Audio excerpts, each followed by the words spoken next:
Good morning from Pusey in Wiltshire, where many people live even more off the grid than me. What an amazing life, huh?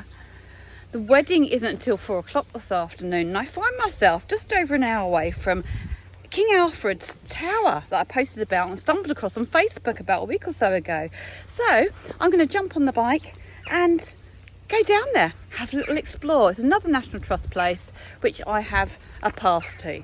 Stay tuned for footage and the history of Devizes and King Alfred's Tower, and some wonderful riding footage through the countryside of Wiltshire, set to the music by Robert Elliot.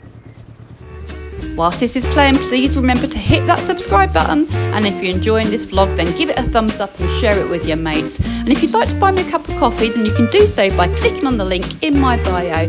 It's very much appreciated. Thank you.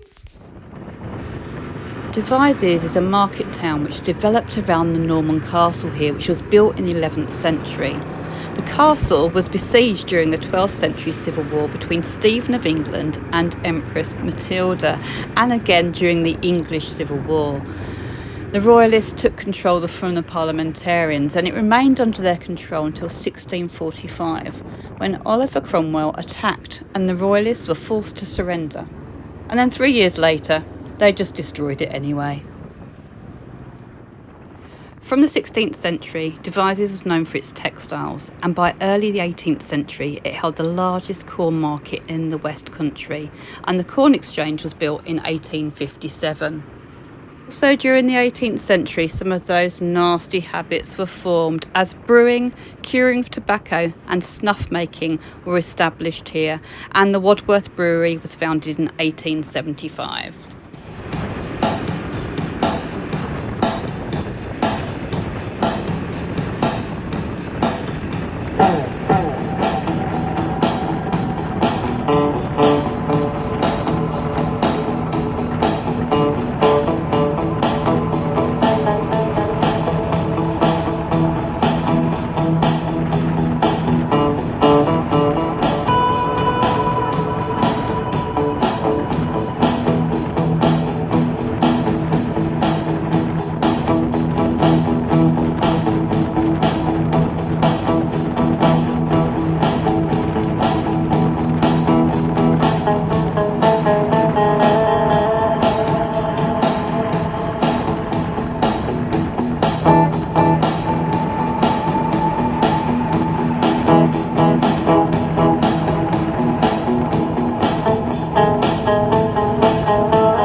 I've gone wrong, but I haven't.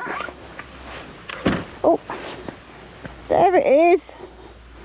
Rapunzel, Rapunzel, throw your hair down. Let's go get a closer look. It's National Trust. I think obviously you can access it all year, but it was saying that it's open from 10, so perhaps that's just to get inside maybe.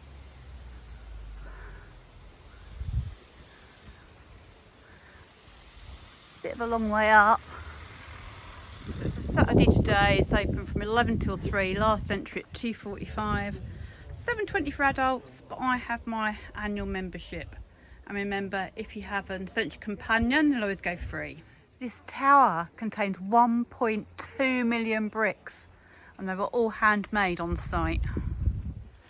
So what's this tower all about? Well, in the 18th century, wealthy landowners built prospect towers on their high bits of land so they could get a view, but also they could show off.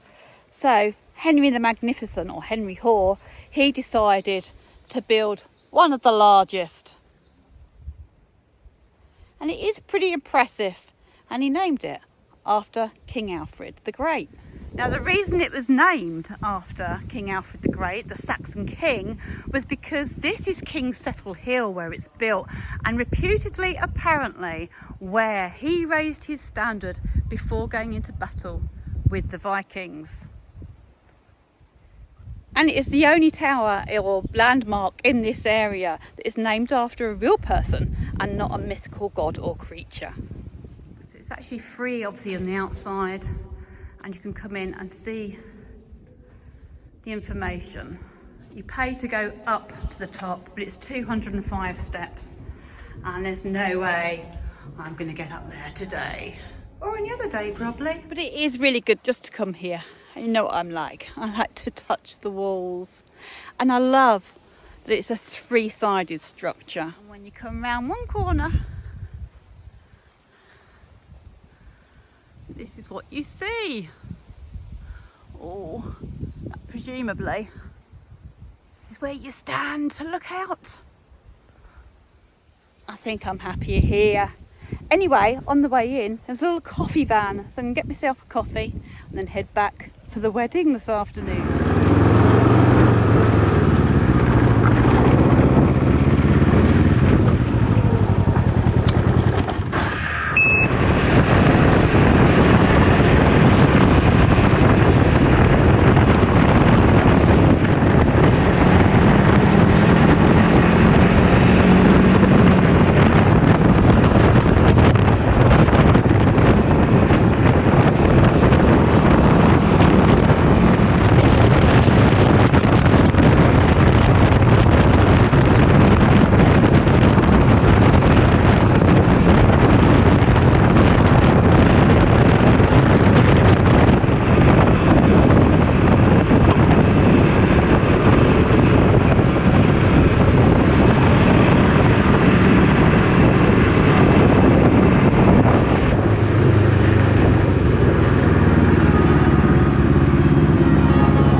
Now to get out of my biking gear, jump in the shower, get my frock on and get ready for a wonderful wedding. So I will say, ta-ta for now.